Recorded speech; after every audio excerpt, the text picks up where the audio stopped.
오늘 하나님께서 우리에게 주신 말씀은 사도행전 제5장 27절 말씀부터 42절까지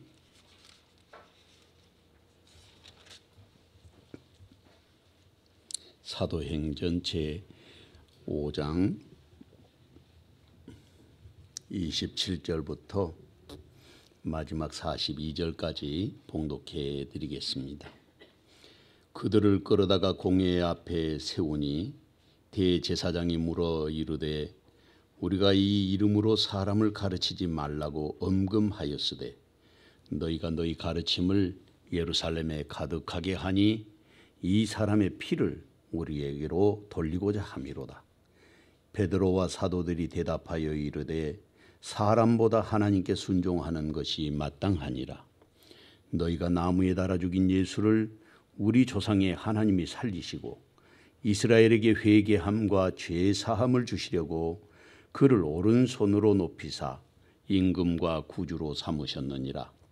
우리는 이 일의 증인이요 하나님이 자기에게 순종하는 자들에게 주신 사람들에게 주신 성령도 그러하니라 하더라. 그들이 듣고 크게 노하여 사도를 없이 하고자 할세 바리새인 가마리엘은 율법 교사로 모든 백성에게 존경을 받는 자라. 공회 중에 일어나 명하여 사도들을 잠깐 밖에 나가게 하고 말하되 이스라엘 사람들아 너희가 이 사람들에게 대하여 어떻게 하려는지 조심하라. 이전에 드다가 일어나 스스로 선전하며 사람이 약 400명이나 따르더니 그가 죽임을 당하며 따르던 모든 사람들이 흩어져 없어졌고 그 후 호적할 때에 갈릴리에 유다가 일어나 백성을 꾀어 따르게 하다가 그도 도망한즉 따르던 모든 사람들이 흩어졌느니라. 이제 내가 너희에게 말하노니 이 사람들을 상관하지 말고 버려두라. 이 사상과 이 소행이 사람으로부터 났으면 무너질 것이요 만일 하나님께로부터 났으면 너희가 그들을 무너뜨릴 수 없겠고 도리어 하나님을 대적하는 자가 될까 하노라 하니 그들이 옳게 여겨 사도들을 불러들여 채찍질하며 예수의 이름으로 말하는 것을 금하고 놓으니 사도들은 그 이름을 위하여 능력받는 일에 합당한 자로 여기심을 기뻐하면서 공회 앞을 떠나니라. 그들이 날마다 성전에 있든지 집에 있든지 예수는 그리스도라고 가르치기와 전도하기를 그치지 아니하니라. 아멘. 오늘도 하나님의 은혜와 사랑이 저와 여러분에게 함께 하시기를 주의 이름으로 축원합니다.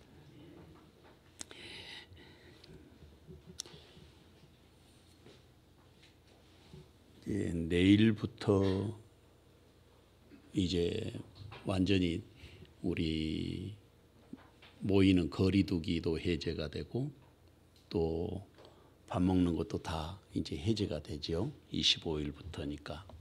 그래서 다음 주 우리 5월 1일이 첫 번째 주일인데 5월 1일 주일 날부터는 이제 오후 찬양 예배도 드리도록 하겠습니다.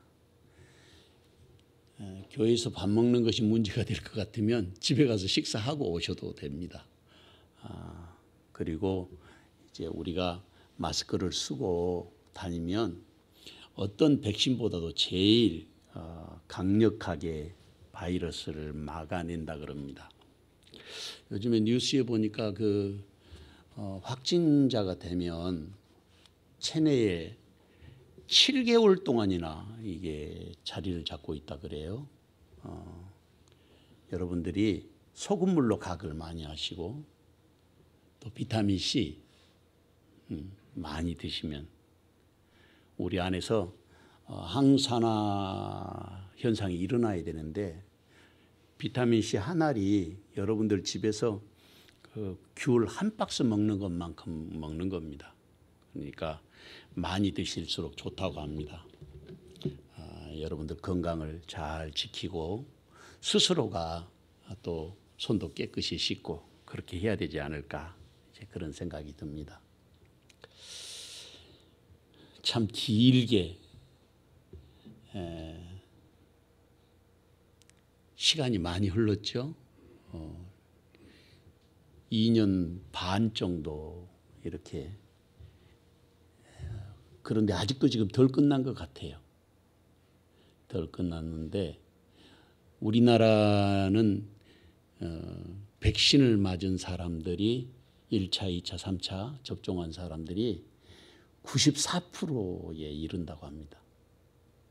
미국도 일본도 독일도 영국도 전부 60% 70%대인데 우리나라는 거의 90%가 넘어서 그래도 모든 것들을 다 잘 이겨내고 마스크 쓰지 마라 그래도 스스로 다 쓰고 다니고 그래서 더 건강하게 우리 국민들이 지금 사망하는 숫자들이 발표되는 것은 독감 걸려가지고 돌아가시는 분들 숫자 정도밖에 안 된다 그래요.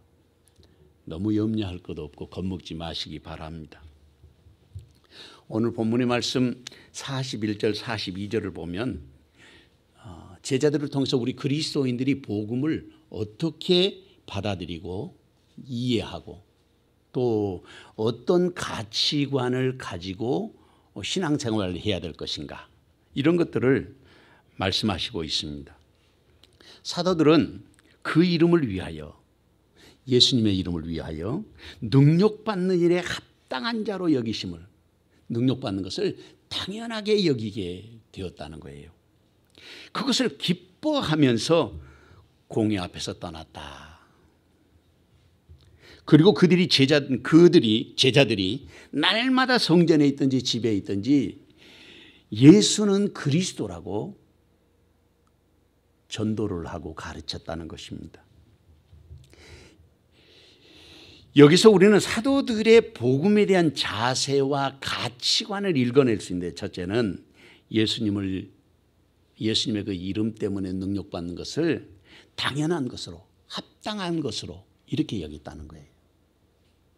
그러니까 처음부터 지금까지 지난 2000년 동안 예수 믿는 사람들이 다 칭찬만 받는 것이 아니고 예수님 이름 때문에 욕도 먹고 손가락질도 받고 그렇게 살아온 거예요.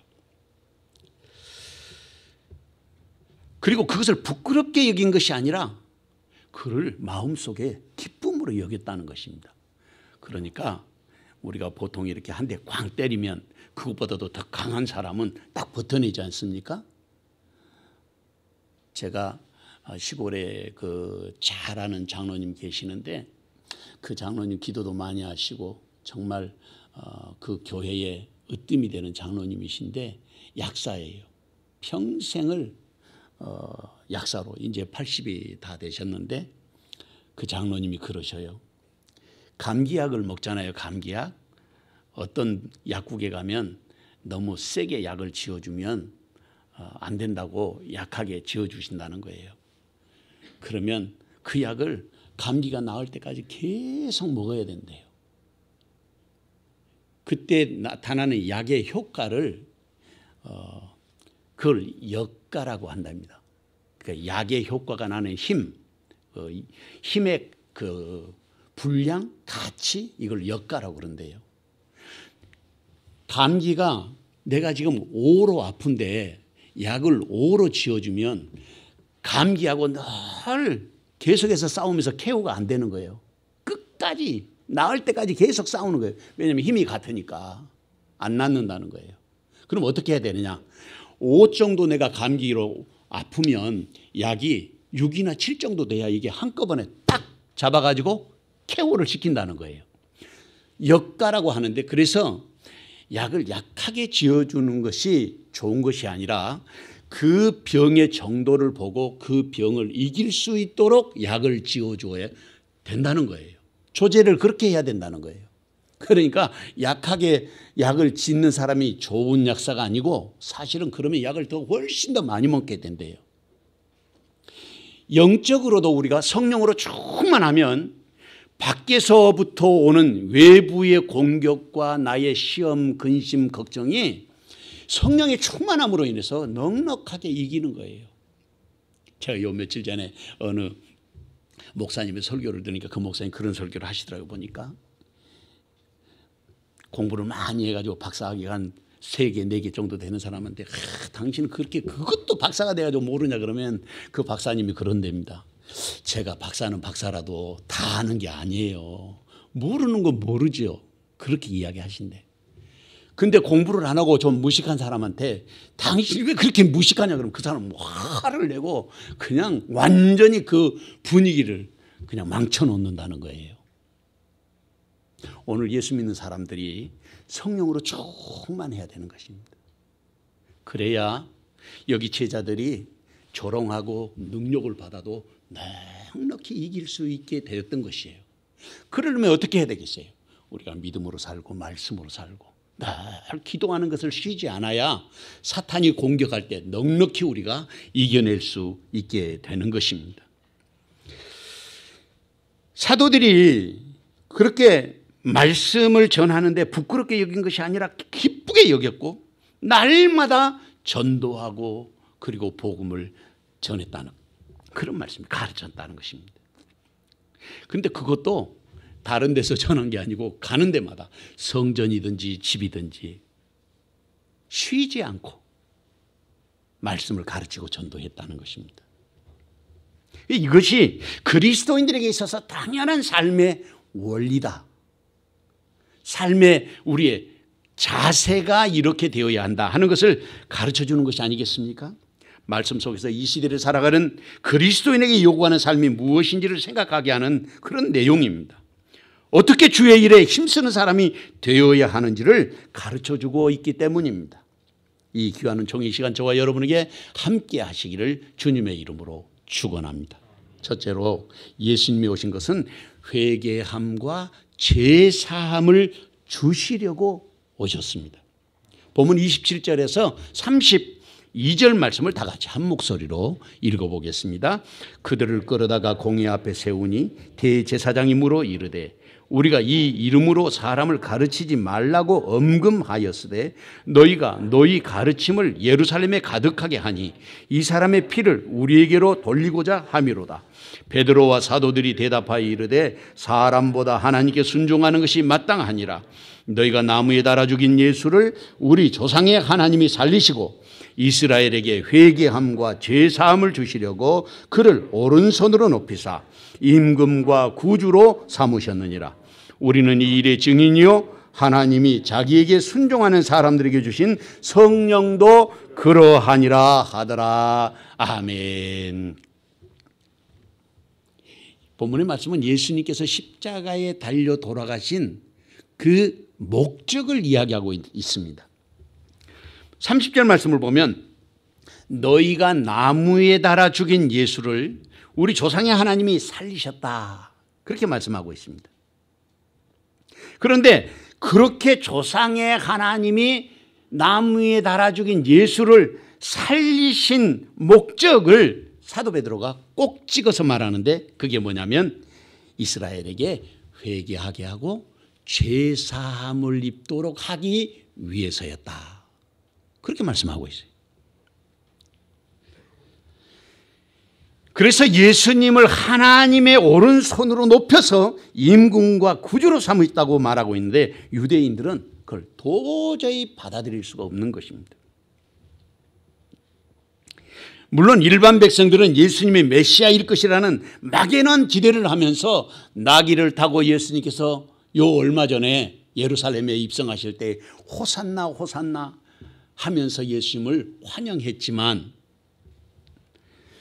그러나 예수님의 십자가는 하나님이 이스라엘에게 회개함을 주시고 죄사함을 주시기 위해서 오신 것이라는 것입니다. 하나님께서 이스라엘 백성들이 스스로 회개하고 스스로 죄사함을 받을 수 있는 것이 아니라 하나님께서 회개하게 하시고 죄를 용서해 주시려고 예수님을 보내셨다는 거예요. 그러니까 이것을 다른 말로 하면 하나님의 소원이 뭐냐? 이스라엘을 회개하게 하고 그리고 이스라엘의 죄를 용서해 주시기 위해서 오신 것이라는 거예요. 그게 하나님의 소원이라는 거죠. 그런데 여기에서 분명한 것은 이스라엘도 이방인들만 회개하고 이방인들만 죄 사함을 받아야 되는 것이 아니라 이스라엘 백성들, 아브라함의 자손들도 죄 사함을 받아야 되는데 죄 사함을 받으려면 반드시 회개해야 한다는 것입니다. 이게 영적인 원리예요. 우리는 흔히 생각하기를 이스라엘 백성들은 그냥 자동적으로 구원받는 사람들로 생각할 수가 있습니다. 그런데 성경을 자세하게 살펴보면 해년마다 이스라엘 백성들이 대속제일에 제사를 드려요. 무슨 제사입니까? 죄 용서함을 받는 속죄 제사를 해년마다 드리도록 하나님이 명령해 놓고 계셔요. 그 말은 아브라함의 자손일지라도 죄 사함은 반드시 받아야 한다는 거예요. 회개해야 되는 것이죠. 그때 제사를 지낼 때에 짐승을 가져다가 짐승의 머리에 손을 얹고 자기 죄를 고백하는 거예요. 회개해야 되는 거예요. 회개하고 그 다음에 이 짐승이 죽어야 되는 거예요. 죽어야 제물이 되는 것입니다.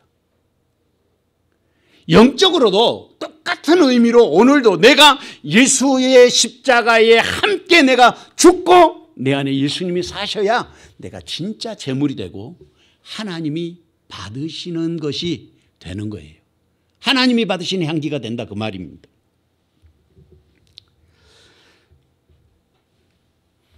아나니아와 삽비라 사건은 예루살렘에 엄청난 충격을 몰고 왔어요. 자기 재산을 팔아가지고 그것을 하나님 앞에 다 드리기로 아마 서원을 한 것 같아요. 마음속에 작정한 것을 아까운 마음이 드니까 인색함으로 그것을 조금 떼가지고 숨겼어요. 제가 생각할 때 이야 좀 너무 심하지 않는가 그런 생각이 좀 들 정도로 베드로 앞에 왔는데 이것이 전부 다냐? 너가 하나님 앞에 드리기로 한 그 서원한 예물 전부냐? 물으니까 그렇다고 하니까 베드로가 거기서 하나님을 속인다고 하는 말을 하는 거예요. 그 말이 떨어지자마자 아나니아가 바로 죽어요. 그래서 그 시신을 성도들이 이제 다른 곳으로 옮겼지 않겠습니까? 근데 그 다음에 아내가 또 따라 들어왔어요. 삽비라가. 근데 삽비라한테도 또 물어봤어요. 그런데 삽비라도 자기 남편 죽은지 몰랐던가 봐요. 그런데 내 남편을 데리고 간 사람들의 발자국 소리가 들린다 그랬어요. 그리고 삽비라도 죽어요. 여러분, 그런 일이 우리 교회에서 일어났다면 어떻게 되겠어요? 아마 참 모든 성도들이 긴장할 거예요. 제가 가끔 유튜브에 보니까 점쟁이들이 나오더라고요. 유튜브에. 보셨어요? 안 봤어? 안 넘어오네. 근데 점쟁이들이 그 사람에 대해서 이렇게 그 저주하고 나쁜 것을 이야기하는 경우가 있어요. 사람들 꼼짝 못하더만 점쟁이들한테도. 여러분, 영적인 원리는 똑같이 작용하는데 하나님을 귀신들이 흉내를 내서 그러는 것입니다. 그러니까 이 사건으로 인해서 예루살렘 성 안에 소문이 파닥이 났을 거 아니겠어요? 아나니아와 삽비라가 이렇게 해가지고 죽었다더라. 그리고 예루살렘 교회 성도들은 말할 것도 없어요. 하나님께서 베드로와 사도들에게 엄청난 강력한 은총을 허락하시고 이 영적인 권위를 부여해 주셨던 거예요.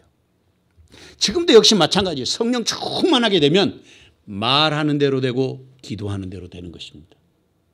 한번 따라해 보겠습니다. 말하는 대로 되고 기도하는 대로 된다. 성령 충만하면 말하는 대로 되고 기도하는 대로 되게 돼 있어요. 그런데 말하는 대로 안 된다. 힘이 없어서 그래요. 영적인 힘이 없어요. 스피리처 파워가 없어요. 영성이 약해. 그러니까 안 되는 거예요. 왜 나는 안 될까? 그게 아니라 내가 기도하지 못하고 그만큼 영적인 힘을 쌓지 못했기 때문에 안 되는 거죠. 성령으로 충만함을 입으면 그 말대로 되는 것입니다. 그러니까 이 일로 인해서 사람들이 교회를 두려워하고 그리고 하나님의 사도들을 두려워하게 되었단 말이죠. 게다가 사도들의 손을 통해서 기적과 이사가 많이 민간에게, 사람들에게 일어났다는 거예요. 그래서 사람들이 솔로몬 행각에 모여가지고 사도들이 오는 곳이면 거기에 졸졸졸졸 따라다니면서 혹시라도 베드로가 지나갈 때 그 그림자라도 나한테 덮이도록, 그런 간절함과 사모함으로 지금 이 사도행전 5장 바로 앞부분에서 성도들이 그렇게 모이고 있었어요. 그런데 대제사장들과 이 사두개인들이 그런 사도들을 보니까 이게 못마땅하잖아요. 사도들을 더 많이 시기하게 됐습니다. 그래서 이 사도들을 잡아다가 옥에다 가둬버렸어요. 근데 하나님의 역사는 계속됐어요. 옥에다 가둬놨는데 밤에 새벽녘에 천사가 와가지고 베드로랑 사도들을 다 깨워가지고 끌고 나왔어요. 그래 어디로 갔냐? 도망간 것이 아니고, 도망가야 되네. 감옥에 가뒀으니까 도망을 가야 되네. 도망간 게 아니고 성전으로 들어갔어요. 아침 이른 시간부터. 본문의 말씀을 보면 그렇게 됐어요. 성전에 들어가서 거기에서 말씀을 전하는 거예요. 또 예수가 그리스도라고. 그런데 그것을 모르고 대제사장과 이 서기관들 사람들이 사람을 보내가지고 그 옥에 가둬둔 사도들 잡아와라, 데리고 와라. 그래서 사람을 보냈는데 가서 보니까 옥문지기도 그대로 있어요. 그래서 옥문을 열고 보니까 안에는 텅 비어 있는 거예요. 우리의 상식이나 우리의 이성으로는 이해할 수 없는 그런 사건이 이미 벌어진 거예요. 알고 보니까 성전 앞에서 지금 말씀을 전하고 거기서 이 사람들이 도망간 것이 아니고 오히려 성전 안으로 찾아온 거예요. 성전에.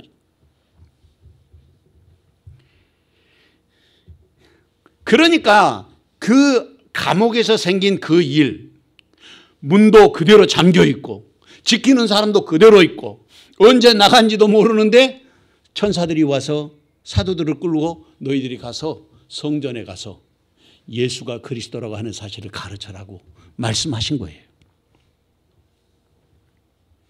이것이 더 큰 충격 아니겠습니까?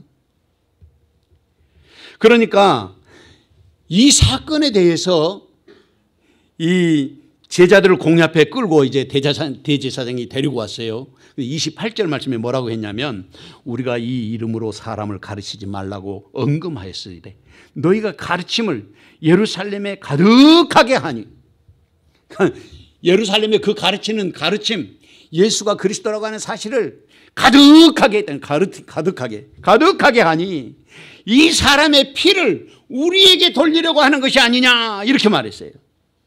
이게 무슨 뜻입니까? 제가 이 말씀을 가만히 묵상하면서 준비하면서 이렇게 보니까 이 사람들이 마음에 찔리기는 찔렸던가 봐요. 사람이 다 양심이 있잖아요.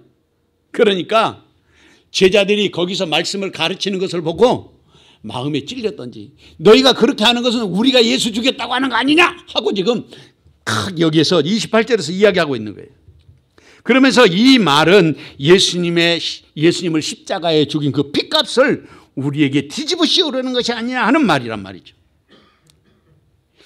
저는 개인적으로 말씀을 준비하면서 가만히 내용을 살펴보니까 저 같으면 제자들을 지금 본래 감옥에 있어야 될 사람들인데 누가 빼내 갔는지는 모르지만 성전에서 지금 말씀을 가르치니까 잡아다가 뭘 물어야 되겠어요? 누가 너희를 지금 감옥에서 빼냈느냐? 이거 물어야 될 거 아니겠어요? 추궁을 해야 될 텐데 그건 안 물어보고 여기에서 너희가 그렇게 하는 것은 우리를 지금 죄를 뒤집어 씌우려고 하는 거 아니냐? 이렇게 지금 말하고 있단 말이죠.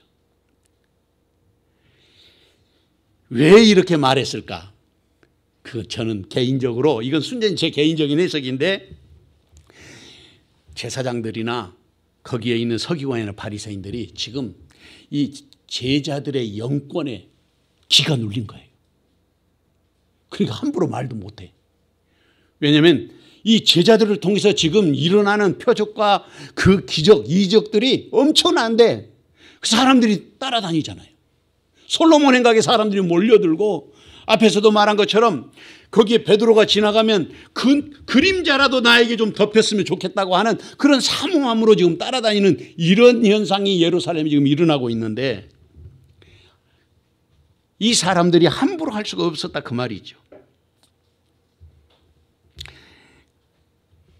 그러니까 지금 이 사람들 하는 말들을 보면 자기들의 양심에 찔림이 있기는 있었던 거 봐요. 그것뿐만 아니라 이 베드로와 사도들이 기죽지 않았어요. 주눅들지도 않았어요. 비굴하지도 않았어요. 제자들이 왜 그랬을까? 제가 말씀을 준비하면서 가만히 생각해 보니까 밤에 천사가 찾아온 거 아니에요. 여러분, 어젯밤에 여러분들 천사가 찾아와가지고 야, 일어나가지고 새벽에 가서 기도하자. 그래가지고 나왔는데 방문도 안 열었어. 대문도 안 열었어. 교회 문도 안 열고 교회 안에 들어와 있어. 그럼 어떻게 되겠어요? 지금 여기서 펄쩍펄쩍 뛰면서 찬송하고 기도하면서 얼마나 하나님께 영광을 돌리고 있겠어요. 좀 그랬으면 좋겠는데.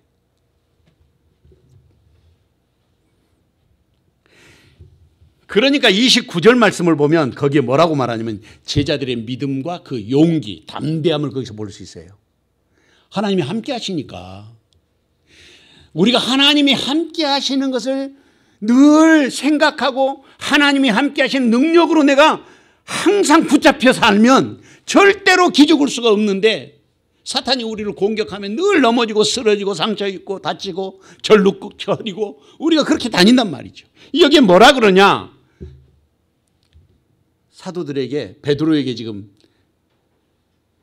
그 추궁을 하니까 뭐라고 대답을 했냐면 사람의 말보다 사람보다 하나님께 순종하는 것이 마땅하니라. 여러분, 대제사장 앞에서 베드로가 그렇게 말하는 거예요.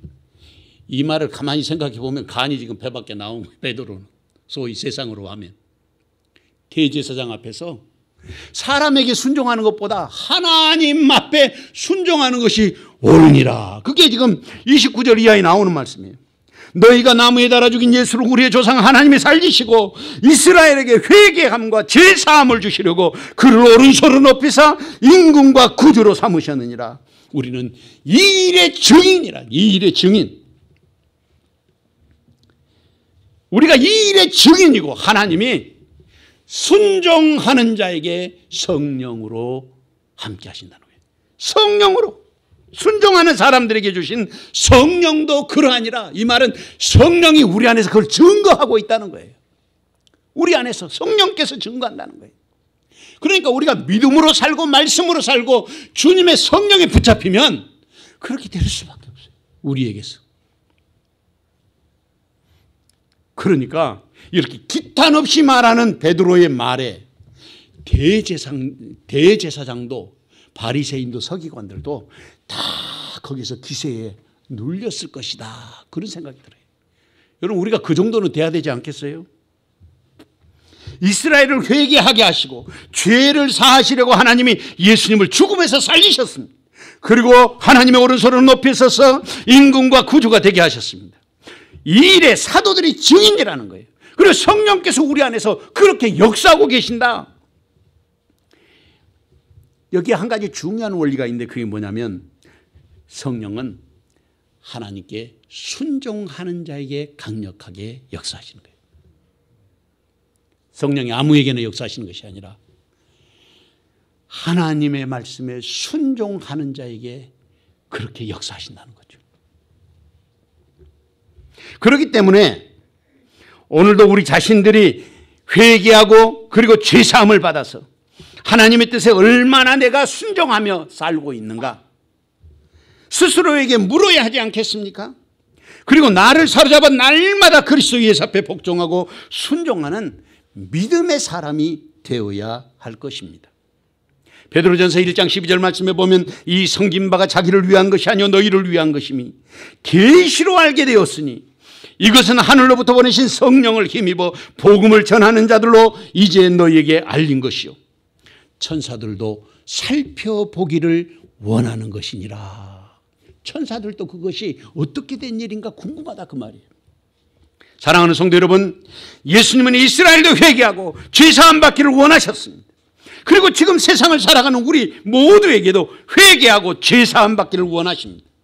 누가 이 시간 회개하고 죄사함을 받아야 할 사람입니까? 누가 하나님께 순종해서 성령의 사람이 되어야겠습니까?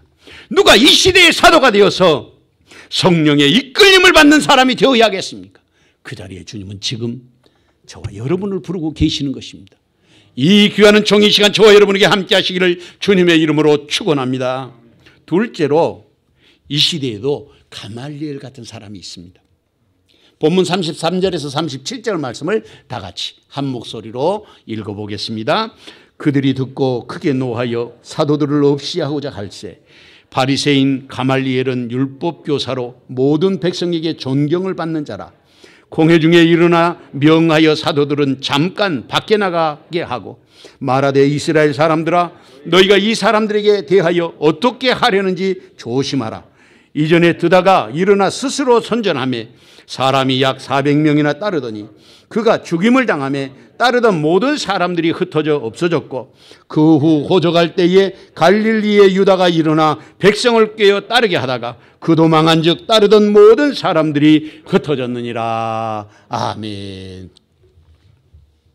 사람들이 격분한 이유가 뭡니까? 사도들이 전한 복음 때문에 격분한 거예요. 우리가 이미 잘 알고 있는 것처럼 베드로는 그렇게 말했어요. 사람보다 하나님께 순종하는 것이 마땅하니라. 너희가 나무에 달아 죽인 예수를 우리 조상 하나님이 살리시고 이스라엘로 회개하게 하사 죄 사함을 얻게 하시려고 그를 오른손으로 높이사 임금과 구주를 삼으셨느니라. 우리는 이 일의 증인이요 하나님이 자기를 순종하는 사람에게 주신 성령도 그러하니라. 이 며칠 사이에 일어난 그 이해할 수 없는 사건들, 그리고 자기들이 이성으로 판단해도 받아들일 수 없는 그런 사건들. 그런데 사람들은 이미 소문을 통해서 알고 있었어요. 그래서 사도들을 제교하려고 할 때 바리새인이면서 교법사, 율법을 가르치는 율법의 스승인 가말리엘이 일어나서 말하기 시작했습니다. 당시에 가말리엘은 본문에 나와 있는 것처럼 모든 사람의 존경을 받는 사람이었습니다. 모든 사람의 스승이죠. 율법학자일 뿐만 아니라 우리도 잘 아는 것처럼 바울 사도의 스승이 바로 가말리엘 아닙니까? 이 가말리엘이라는 이름은 하나님은 나에게 보상해 주시는 분이다, 그런 뜻이에요. 가말리엘, 엘자가 붙으면 그게 나의 하나님이라는 뜻이거든요. 하나님이라는 뜻이. 그리고 여기에서 가말리엘이 이 일을 처리하는 것을 보면 역시 가말리엘은 위대한 스승이었다고 하는 것을 알 수가 있어요. 인격적으로도 이 가말리엘의 그 사리 분별력이 굉장히 뛰어난 사람인 것을 여기 본문에서 나타내고 있습니다. 그래서 율법사들 중에 가장 뛰어난 사람들에게 주는 라반이라고 하는 호칭이 있다고 합니다. 그런데 그것을 받은 7사람 중에 한 사람이 가말리엘이라고 합니다. 사도들과 논쟁이 벌어졌는데 이 논쟁은 율법주의자들에게 있어서는 보통 사건이 아닌 거예요. 왜냐하면 예수가 그리스도라는데 그 그리스도를 자기들이 죽였잖아요. 제자들의 말을 들었던 사람들이 흥분하면서 본문의 말씀에 보면 제거해버린다는 말은 죽여버리려고 한 것이죠. 제자들을 죽여버리겠다는 거예요. 흥분해가지고. 그런데 그 와중에 가말리엘이 이 어려운 문제를 잘 다루어서 그렇게 해결해내고 있습니다. 첫째는 제자들을 밖에 잠깐 나가 있으라고 했어요. 둘째로는 그 사람들이 경고를 합니다. 본문의 말씀을 보면 이스라엘 사람들아 너희가 이 사람들에게 대하여 어떻게 하려는지 조심해라. 죽여버리려고 하는데 그렇게 하면 안 된다, 그 말이에요. 조심해야 된다. 세 번째로는 그거를 경고하면서 그렇게 부르고 있어요. 그 앞에 이스라엘 사람들아. 이게 무슨 뜻이냐면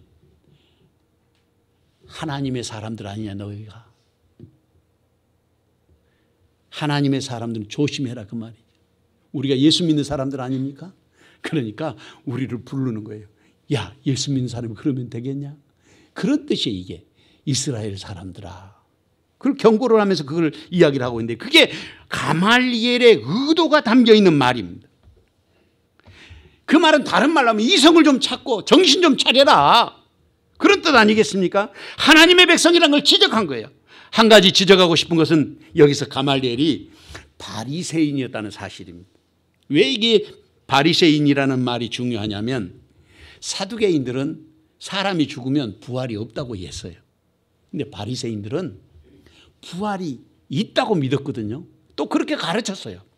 그러니까 예수님께서 부활하셨다고 하는 사실이 어쩌면 가말리엘의 마음속에 은근히 그 말씀이 가슴속으로 비집고 들어왔을 가능성이 있습니다. 그래서 예수로가 원한 사람이 부활 사건을 이야기하고 있는 이 사도들을 보다 더 온건하게 온화하게 잘 해결하려고 했던 그런 내용이 오늘 본문의 내용이었다. 우리가 그렇게 해석할 수 있어요. 그래서 가말리엘은 우리가 보기에 좀 더 호의적으로 제자들을 대했던 것 같습니다. 그래서 예전에 일어났던 사건을 이야기합니다. 드다에 대한 이야기를 하고 있는데 이 드다가 일어나서 선전하면서 400명이나 되는 사람들이 아마 그 선동자가 됐던 것 같아요. 그런데 그 가지고 고 나니까 다 터져버렸어요. 우리나라도 그 교주들 많이 있었죠. 옛날에 동방교라든지 전도관이라든지 여러 교주들이 있는데 그 사람들 통일교도 마찬가지예요. 교주가 죽으니까 시들시들해지잖아요. 신천지도 조만간에 그분이 연세가 많으시기 때문에 근데 하나님이 왜 얼른 안 불러가신가 모르겠어.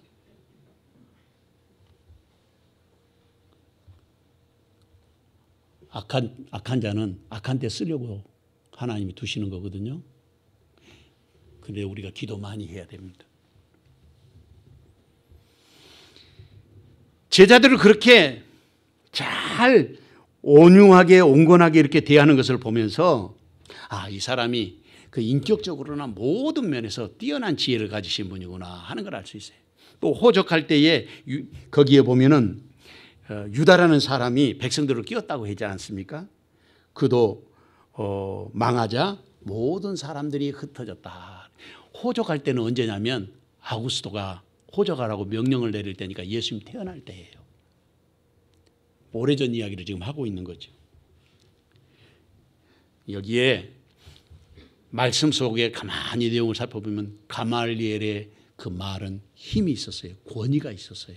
그래서 사람들이 가말리엘 말을 듣고 설득을 당해서 그래 우리가 그렇게 해야 되겠구나 이렇게 깨우치게 된 거예요. 그런데 궁금한 것은 제가 이 말씀을 준비하면서 궁금한 점이 있었어요. 그게 뭐냐면 제자들 나가라고 그랬잖아요 아까. 근데 가말리엘이 한 말을 어떻게 알았을까? 그런 생각이 안 들어요? 두 가지로 우리가 설명할 수 있는데 그 대제사장과 가말리엘이 있는 그 자리에 이미 예수님의 제자된 사람이 있었든지 아니면 그들 중에 나중에 예수님을 자기의 마음에 영접하고 제자가 된 사람이 있었든지 그러니까 이 이야기가 이 사도행전이잖아요. 말씀 속에 들어와 있는 것이 아닐까 그런 생각을 하게 되었습니다. 욥기 20장 5절에서 9절 말씀에 보면 악인이 이긴다는 자랑도 잠시요 경건하지 못한 자의 즐거움도 잠깐이니라. 그 존귀함이 하늘에 닿고 그 머리가 구름에 미칠지라도 자기의 똥처럼 영원히 망할 것이라. 그를 본 자가 자기 이르기를 그가 어디 있느냐 하리라. 그는 꿈같이 지나가니 다시 찾을 수 없을 것이요 밤에 보이는 환상처럼 사라지리라. 그를 본 눈이 그를 보지 못할 것이요 그의 처소도 다시 그를 보지 못할 것이며라고 했습니다. 사랑하는 성도 여러분, 우리는 사람의 말보다 하나님의 말씀에 순종하는 사람들입니다. 세상을 두려워해야 하는 것이 아니라 하나님의 말씀을 두려워해야 하는 사람입니다. 순종하는 참믿음의 사람이 되어야 하지 않겠습니까? 누가 하나님의 말씀에 순종하는 사람입니까? 누가 하나님의 뜻에 따라서 복음을 전하는 사람이 되어야 하겠습니까? 그 자리에 주님은 지금 저와 여러분을 부르고 계시는 것입니다. 이 귀한 종이 시간 저와 여러분에게 함께 하시기를 주님의 이름으로 축원합니다. 세 번째로, 그리스도인은 그치지 않고 해야 하는 일이 있습니다. 그치지 않고 해야 하는 일. 본문 38절에 42절 말씀을 다 같이 한 목소리로 읽어보겠습니다. 이제 내가 너희에게 말하노니 이 사람들을 상관하지 말고 버려두라. 이 사상과 이 소행이 사람으로부터 났으면 무너질 것이요 만일 하나님께로부터 났으면 너희가 그들을 무너뜨릴 수 없겠고 도리어 하나님을 대적하는 자가 될까 하노라 하니 그들이 옳게 여겨 사도들을 불러들여 채찍질하며 예수의 이름으로 말하는 것을 금하고 놓으니 사도들은 그 이름을 위하여 능력받는 일에 합당한 자로 여기심을 기뻐하면서 공회 앞을 떠나니라. 그들이 날마다 성전에 있든지 집에 있든지 예수는 그리스도라고 가르치기와 전도하기를 그치지 아니하니라. 할렐루야. 가말리엘의 그 냉철한 분석과 판단, 그것이 그 자리에 있는 사람들의 마음을 움직인 것입니다. 사실은 죽을 뻔했잖아요. 제자들을 제거시켜 버리려고 지금 하는데 가말리엘이 설득한 거예요.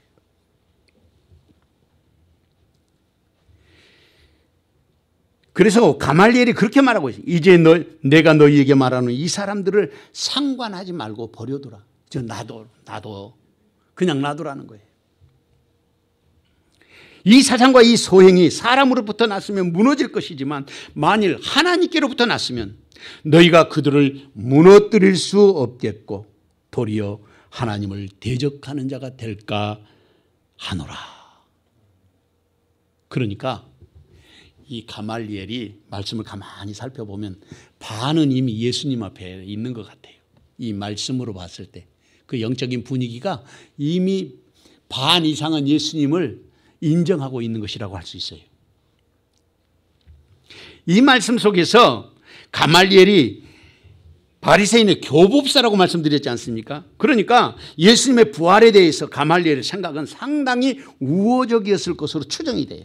왜냐하면 사두개인들은 부활이 없다고 하지만 바리새인들은 부활이 있다고 했는데 예수님이 자기들이 주장하는 것처럼 부활하셨다고 지금 제자들이 이야기하니까. 그렇지 않겠습니까? 게다가 가말리엘은 그렇게 말하고 있어요. 이 사상과 이 소행이 사람으로부터 났으면 무너질 것이지만 만일 하나님께로부터 났다면 하나님께로부터 났다면 너희가 하려고 해도 무너뜨릴 수 없고 그렇게 되면 너희가 하나님을 대적하는 사람이 될 것이다. 이렇게 말하고 있어요. 하나님을 대적한다는 거예요.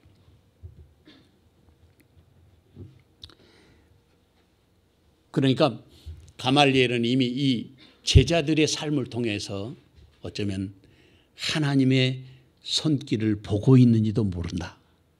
그렇게 해석할 수 있어요. 가말리엘이 그러니까 제자들을 굉장히 많이 감싸고 있는 거예요. 이 말씀을 들어보면. 그렇지 않았다면 제자들의 말하는 내용을 거부했다면 그 자리에서 완전히 제자들을 잡아다가 족치고 그리고 죽였을 가능성이 있어요. 왜냐하면 사람들이 제자들을 제거해버리려고 했으니까. 그런데 그냥 그들을 상관하지 말고 그냥 놔둬라. 자유롭게 하라는 뜻 아니겠습니까? 본문 30절, 40절 이하의 말씀을 보면 그들이 옳게 여겨 가말리엘 말을 받아들인 거예요. 옳게 여겨 사도들을 불러들여 채찍질을 하며 예수의 이름으로 말하는 것을 금하고 놓으니 사도들은 그 이름을 위하여 능력받는 일에 합당한 자로 당연한 자로 여기심을 기뻐하고 공의 앞을 떠났다는 것입니다. 사람들이 가말리엘의 말을 옳게 여겼습니다. 그리고 사도들을 불러 채찍질했어요. 예수의 이름으로 말하지 말라고 했습니다. 그런데 더 놀라운 반전은 그렇게 매를 맞아도 사도들은 그 매 맞은 것을 두려워하지 않았다는 것입니다. 움츠러들지도 않았어요. 도리어 예수님의 이름을 위하여 능력받는 것, 채찍질 당한 것을 당연한 것으로 여기고 기뻐했다. 그렇게 말하고 있습니다. 여기에서 기뻐했다는 말을 보니까 헬라말로 카이론테스라는 말을 사전에 찾아보니까 그냥 좋아하고 기뻐한 정도가 아니고 매우 기뻐했다는 거예요. 매우 기뻐했다. 매우 기뻐했다. 카이론테스. 따라해 보겠습니다. 매우 기뻐했다. 우리가 매우 기뻐하는 사람들이 되어야 한다는 것입니다. 예수님은 그렇게 가르쳐주고 있어요. 마태복음 5장 10절에서 12절 말씀을 보면 의를 위하여 핍박을 받는 자는 복이 있나니 천국이 그들의 것입니다. 나로 말미암아 너희를 욕하고 박해하고 거짓으로 너희를 거슬러 모든 악한 말을 할 때에 너희에게 복이 있나니 기뻐하고 즐거워하라. 하늘에서 너희의 상이 큼이라. 하늘에도 상이 따로 있대요. 하늘에 상이 큼이라. 큰 상이 있다는 거예요. 작은 상도 있겠죠. 크다고 했으니까. 하늘에서 상이 큼이라 그랬어요. 누가복음 6장 22절의 말씀에서도 보면 인자로 말미암아 사람들이 너희를 미워하며 멀리하고 욕하고 너희 이름을 악하다 하며 버릴 때에는 너희에게 복이 있느니라. 누구에게 복이 있어요? 우리에게 복이 있대. 그렇게 하는 사람들에게 복이 있다는 거예요. 예수님 때문에 욕먹고 예수님 때문에 따돌림 받고 예수님 때문에 미움받는다면 그것이 우리에게 복이라는 거예요. 우리에게 하나님께서 은혜를 주신 것도 목적이 있다고 했습니다. 은혜를 주신 목적, 빌립보서 1장 29절 말씀에 보면 그리스도를 위하여 너희에게 은혜를 주신 것은 다만 그를 믿을 뿐 아니라 또한 그를 위하여 고난도 받게 하려 하심이라. 고난도 받게 하시기 위해라는 거예요.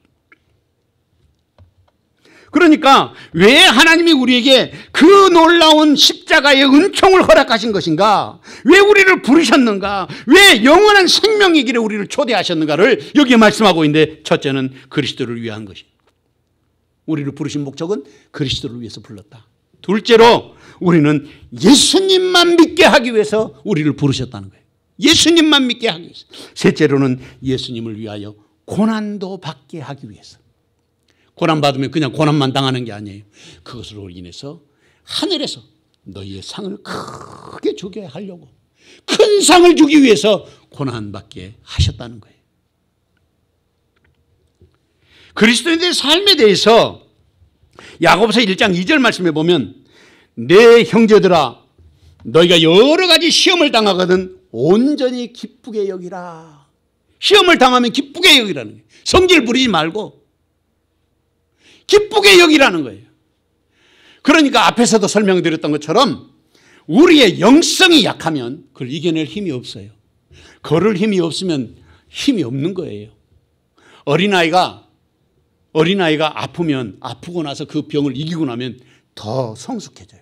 생각도 깊어지고 말하는 것도 어른스러워져요. 근데 나이가 들잖아요. 그럼 아프고 나면 점점 약해져요. 어린아이같이 돼요. 우리의 속사람은 겉사람은 후패할지라도, 겉사람이 나이가 좀 들어간다 할지라도 우리의 속사람은 날마다 새로워지고 날마다 어린아이 같은 그런 심정으로 성숙해가는 그리스도인 되어야 하지 않겠습니까? 왜냐하면 그 고난 당하는 그것 때문에 하늘의 상이 크게 준비될 것이기 때문입니다. 이걸 우리가 믿어야 되는 것이죠.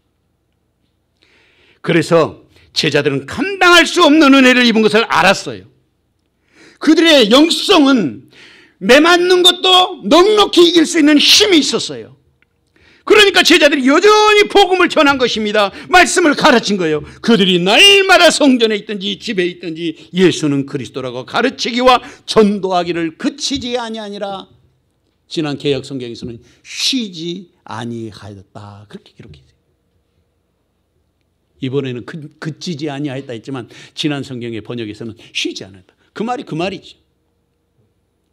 오늘 우리의 삶에서 하늘의 큰 상을 받기 위해서 어떤 자세와 어떤 각오로 우리가 살아야 할 것인가. 여기서 쉬지 않았다는 말을 에파우온토라 그러는데 쉬지 않다. 근데 이 말씀을 가만히 살펴보니까 그것을 내가 쉬지 않는 것이 아니고 하나님이 쉬지 않고 계속해서 복음을 위해서 일하도록 하셨다는 뜻이 있어요. 그러니까 날마다 나를 사로잡아서 예수님 앞에 복종케 하고 예수님이 나를 이끌어 가시도록 나를 사로잡아서 복종케 하는 삶을 살아야 하는 것입니다. 이게 바로 성경에서 쉬지 않고 복음을 전하고 가르쳤다는 뜻입니다. 다시 말하면 사도들은 철저하게 하나님 중심, 철저하게 성령의 이끌림을 받았어요. 철저하게 주님의 말씀에 순종하는 삶을 살았어요. 철저하게 헌신하는 믿음의 길을 걸었던 것입니다. 그것이 성령의 역사심이 오늘 우리에게도 그것이 필요한 것입니다. 사도행전 6장 7절 말씀에 보면 하나님의 말씀이 점점 왕성하여 예루살렘에 있는 제자의 수가 더 심히 많아지고, 그 다음에 나오는 말씀을 보면 앞에서 제가 설명한 내용을 이해할 수가 있어요. 허다한 제사장의 무리도 이 도에 복종하니라. 제자들이 그 자리에 없었는데 여기 답이 나와 있죠. 허다한 제사장의 무리들, 제사장도 숫자가 한두 명만 있는 게 아니잖아요. 각 지파마다 있으니 각 자기의 서열에 따라서 매 주마다 이렇게 제사 지키는 그런 서열이 있지 않습니까? 그러는 것처럼 제사장들이 예수님을 믿는 사람이 많았다는 거예요. 사도행전 6장 7절 말씀에 보면 하나님의 말씀이 점점 왕성하여 예루살렘에 있는 제자의 수가 심히 많아지고 허다한 제사장의 무리도 이 도에 복종하니라. 사랑하는 성도 여러분, 하나님이 우리를 구원하신 목적이 있습니다. 우리를 부르신 목적이 있습니다. 나를 통해서 우리 가정이 구원받고 내 남편과 내 자식들이 구원받고 주님 앞에서 나 때문에 이웃이 예수님을 믿고 나 때문에 우리의 직장이 좋아지고 나 때문에 우리 나라가 새로워지는 그런 은혜가 임해야 되지 않겠습니까? 누가 예수님 때문에 욕을 먹고 예수님 때문에 욕먹으면서도 기뻐하는 사람이 되어야 하겠습니까? 누가 예수님 때문에 미움을 받으면서도 기뻐해야 하겠습니까? 누가 예수님이 그리스도라는 사실을 전하고 가르치는 사람이 되어야 하겠습니까? 그 자리에 주님은 지금 저와 여러분이 서 있기를 원하시는 것입니다. 이 귀한 종이 시간 저와 여러분에게 함께 하시기를 주님의 이름으로 축원합니다. 사랑하는